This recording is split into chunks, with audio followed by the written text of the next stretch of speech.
I, 33F, have been married to my husband, 34M, for 8 years, and we have 2 beautiful children. Emily, 6 years old, and Jack, 4 years old. For all these years, I believed we had a happy marriage.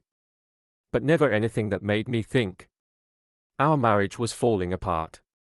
We went through challenges together, and I always thought that as long as we both worked at it, our love could endure anything.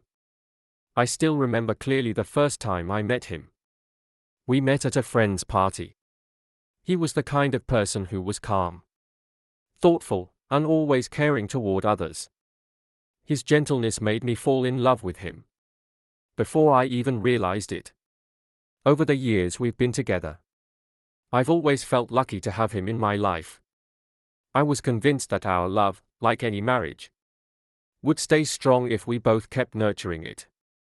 I devoted my entire youth to building our family. From the time I was pregnant with Emily, and later with Jack, I gave up many of my personal dreams to focus on caring for our family. We faced sleepless nights together, shared in the joy of hearing our children laugh for the first time, and overcame challenges when the kids were sick or struggling at school. But those were the things I believed we overcame together, with love and patience.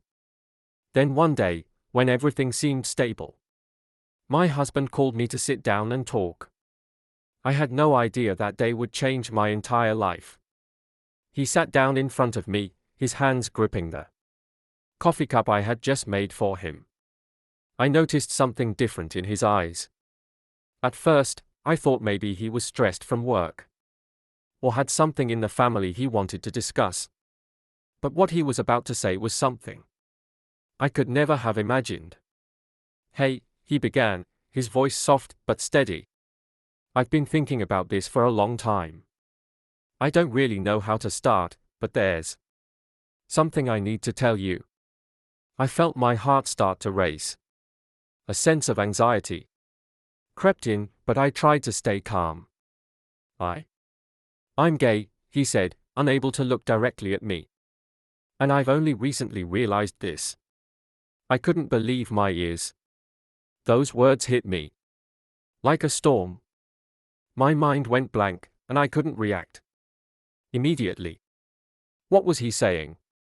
The man I had been living with, the man I loved, the father of my 2 children, was now telling me he was gay? I don't understand, I stammered. "What are you talking about? How can?" He sighed, as if this was something he had kept inside for too long and now could finally release. "I know this is hard to accept. It took me a long time to understand it myself. But I can't keep living this lie. I can't stay with you and not live true to myself." I sat there, frozen. The pain in my heart felt like a knife cutting deep. I felt as if my entire world was collapsing. All the memories, all the plans we had for the future, suddenly they felt meaningless. "I want a divorce," he said, marking the end of the life I had known. The days following that conversation felt like a nightmare. I couldn't stop thinking about what he had told me. I tried to understand, to accept the fact that he couldn't continue living as my husband.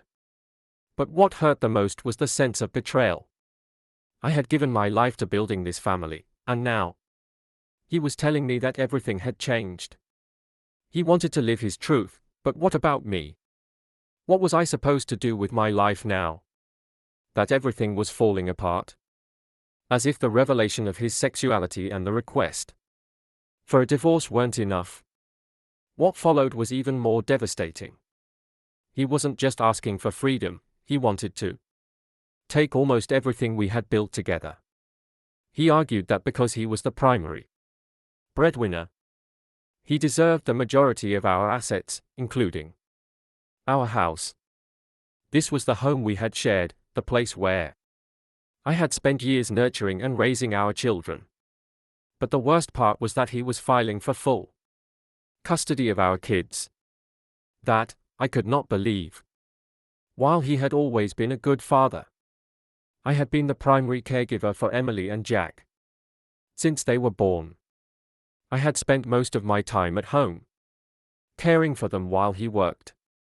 Now, just because I didn't earn as much money as he did, he was trying to take away my children. In the days that followed, I sought the help of lawyers to protect my rights and the well-being of our children. I couldn't accept that he could take away everything I had sacrificed and worked for. The lawyers assured me that I had a right to a fair share of our assets and joint custody of our children. That gave me a glimmer of hope. But nothing about the situation was easy.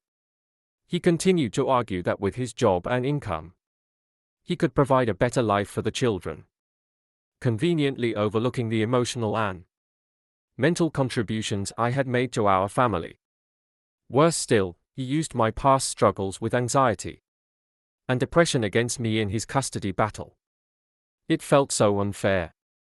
I had done everything I could to be a good mother, despite my own personal struggles. I had worked so hard to overcome those challenges, and I believed that the love I had for my children couldn't be measured in terms of money or the difficult phases of life I had gone through. I started to reflect on my life, questioning, where did I go wrong? Did I deserve to be punished like this? Every memory of our time together replayed in my mind. All the small moments, from the mundane everyday routines to the big milestones, now felt like a distant, distorted dream. When did things change? Had he known all along, or had he only realized his truth recently, as he said? These questions haunted me, but I knew I might never get the answers I was searching for. Even though my world was crumbling, I couldn't afford to stay in that dark place for long. I had to be strong for Emily and Jack. They were my anchor in this storm.